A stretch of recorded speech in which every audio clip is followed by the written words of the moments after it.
Comedy Pilot presents...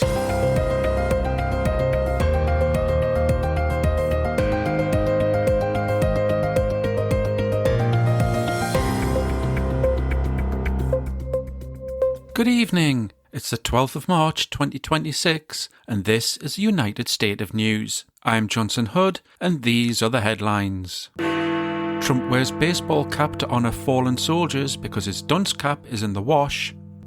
Cost of filling car with petrol set to rise from 1 to 3 kidneys. Israel lays out Trump's clothes for him every morning. But first, most presidents would be worried about the disastrous PR they're receiving from an illegal war that is costing the American public $1 billion a day and has achieved nothing except spiking oil prices, kill Iranian schoolgirls and replace an 86-year-old tyrant with a 56-year-old one. But it comes as no surprise that Trump is only worried about himself, and the midterms in particular, where the Republican Party will be wiped out in the same way Kevin Spacey wiped out his career.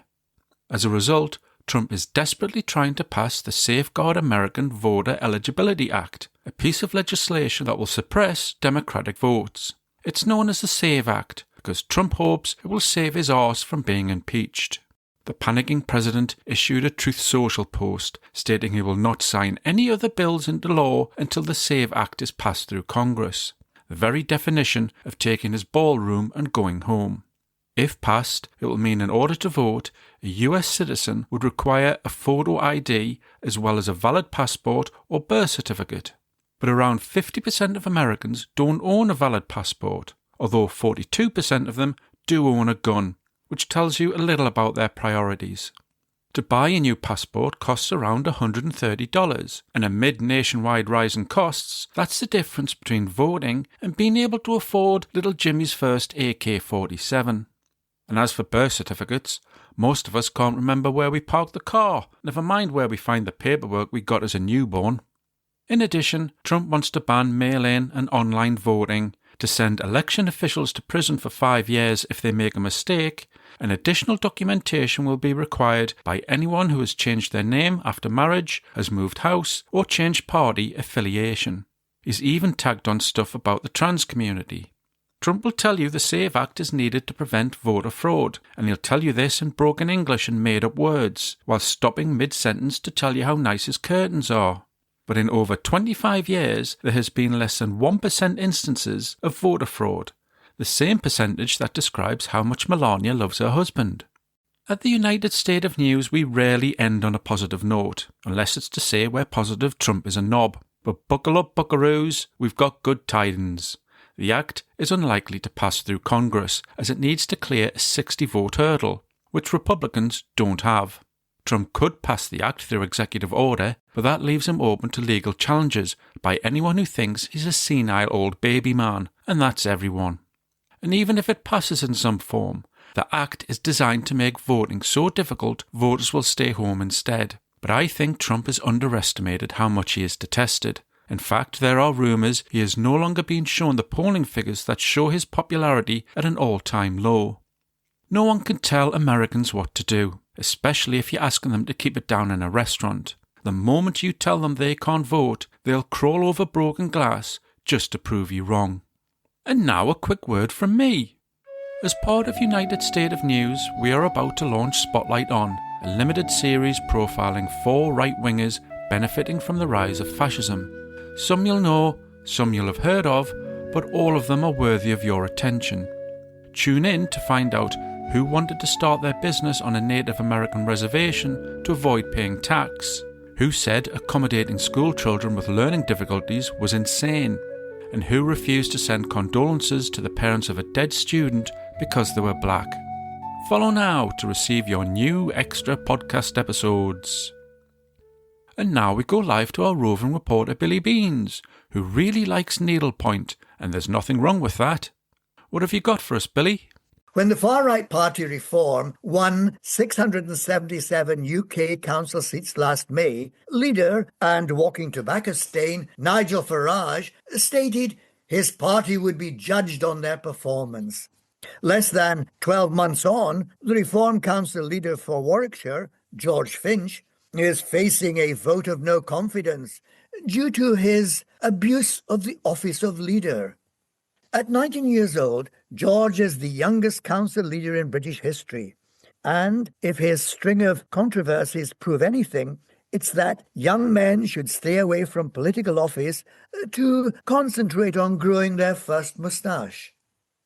One controversy occurred when George recommended changes to which children qualified for a free bus ride to school.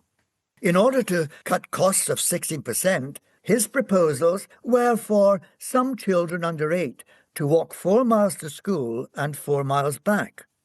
The walk to one school runs alongside a busy road, so this distance would be lessened significantly if they were accidentally run over. He also accused Warwickshire Police of a cover-up because they failed to reveal the asylum status of the 2 men charged with the rape of a 12-year-old girl.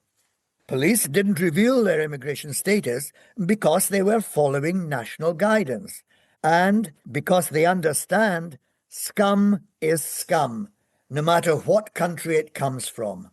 So, George, a boy so inexperienced he still hasn't been on a roller coaster without his mum, decided to reveal the information himself and potentially undermine the case.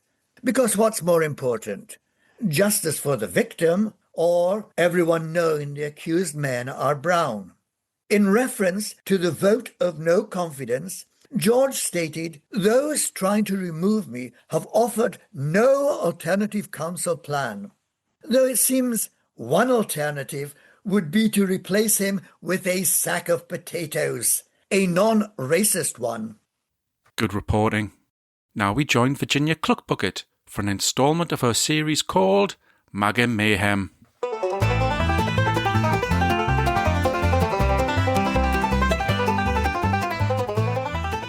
Claiming the White House is economical with the truth feels uncontentious. Saying it is as easy as shooting Iranian civilians in a barrel.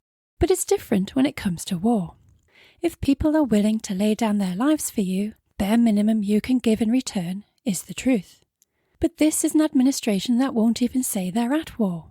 They dance around the idea, calling it a conflict, a short-term operation, an excursion, a weekend break, a jolly, or just popping over to get some duty-free.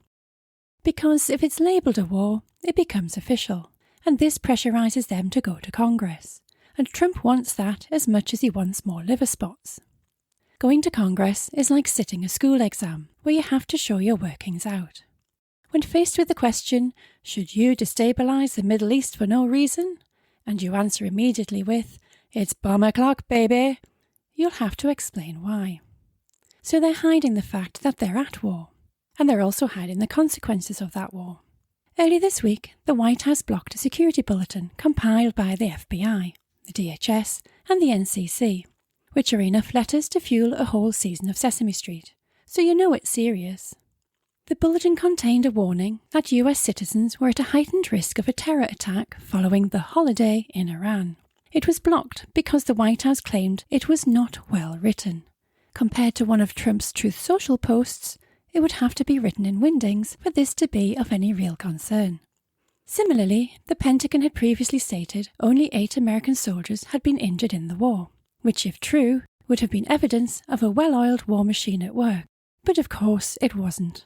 Reuters revealed the real number to be closer to 150, forcing Secretary of War Pete Bierbreth to admit the number was around 140. This is a real war with real consequences. Like a child who claims it didn't eat the fondant fancy while it's still smeared around its mouth, the White House has been caught out in a war without justification. And like that child, they should all go to jail. Thank you, Virginia. And that has been the United State of News. I've been Johnson Hood. Good luck. United State of News was written by Sean Baines. It was presented by Sean and Gillian Baines and the esteemed Alex Morrison. Don't forget to follow United State of News down a dark alley for next week's episode.